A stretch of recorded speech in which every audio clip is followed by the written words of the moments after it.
জনগণের বিরুদ্ধে যায় এমন কাজ না করতে অন্তর্বর্তী সরকারের প্রতি আহ্বান জানিয়েছেন বিএনপি মহাসচিব মির্জা ফখরুল ইসলাম আলমগীর। তিনি বলেন, মিয়ানমার সীমান্তে মানবিক করিডোর দেওয়ার সিদ্ধান্তের আগে জনগণ আর রাজনৈতিক দলগুলোর সাথে আলোচনার প্রয়োজন ছিল। সংস্কারের সময় লাগলে ততদিন ফ্যাসিবাদী আমলারাই দেশ চালাবেন কিনা এমন প্রশ্নও রাখেন মির্জা ফখরুল। আহমেদ সারওয়ারের রিপোর্ট। সাবেক অ্যাটর্নি জেনারেল এজে মোহাম্মদ আলীর প্রথম মৃত্যুবার্ষিকী উপলক্ষে সুপ্রিম কোর্ট অডিটোরিয়ামে স্মরণ সভার আয়োজন করে জাতীয়তাবাদী আইনজীবী ফোরাম।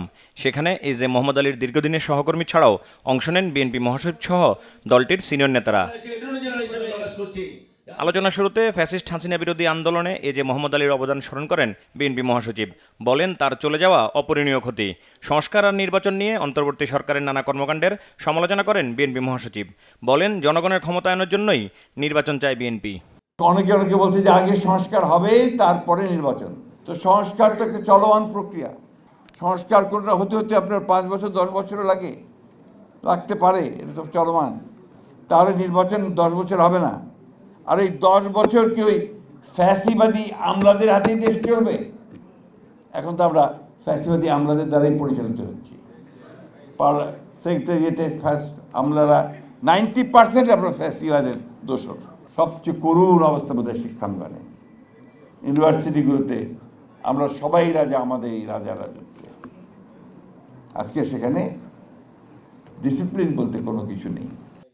সীমান্তের ওপারে যাদের সাথে প্রয়োজন তাদের সাথে কথা বলতে পারলেও দেশের মানুষের সাথে কথা বলতে আপত্তি কোথায়, এমন প্রশ্ন তোলেন মির্জা ফখরুল। আমি অন্তর্বর্তীকালীন সরকারের সাফল্য চাই, বারবার বলছি।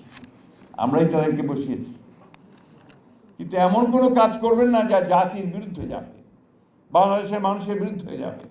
এমন কোনো কাজ করবেন না যেটা বাংলাদেশের মানুষের জন্য উপযোগী হবে না।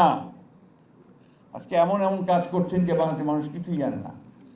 প্যাসেজ দেবেন, করিডোর দেবেন, সেই করিডোর দেবেন, কারোর সঙ্গে আলাপই করছেন না, কোনো রাজনৈতিক দলের সঙ্গেও কথা বলছেন না।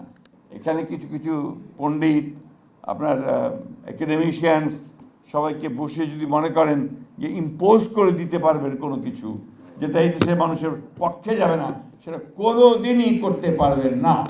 শুধু বিচার বিভাগ থেকে সরানোই নয়, ফ্যাসিবাদের দোষরদের শাস্তির আওতায় আনার কথা বলেন বিএনপি নেতারা। আমরা বিচারকদের স্বাধীনতা নিশ্চিত করার জন্য কি ইন্ডিপেন্ডেন্স অফ জুডিশিয়ারি চাই? আমরা ইন্ডিপেন্ডেন্স অফ জুডিশিয়ারি চাই জুডিশিয়ারির ইন্ডিপেন্ডেন্সের জন্য। ইন্ডিপেন্ডেন্স অফ জুডিশিয়ারি এনশিওর করার আগে অবশ্যই ফ্যাসিবাদের দোষররা যারা বিভিন্ন জায়গায় অধস্তন এবং উপরের আদালতে বসে আছেন তাদেরকে ক্লিন করতে হবে। আমরা এই ফ্যাসিস্টের দোষরদেরকে আমরা কোনো অবস্থাতেই গ্রহণ করতে পারি না। পরে এজে মোহাম্মদ আলীর রুহের মাগফিরাত কামনায় দোয়া ও মোনাজাত করা হয়। আহমেদ সারওয়ার, বাংলা ভিশন, ঢাকা।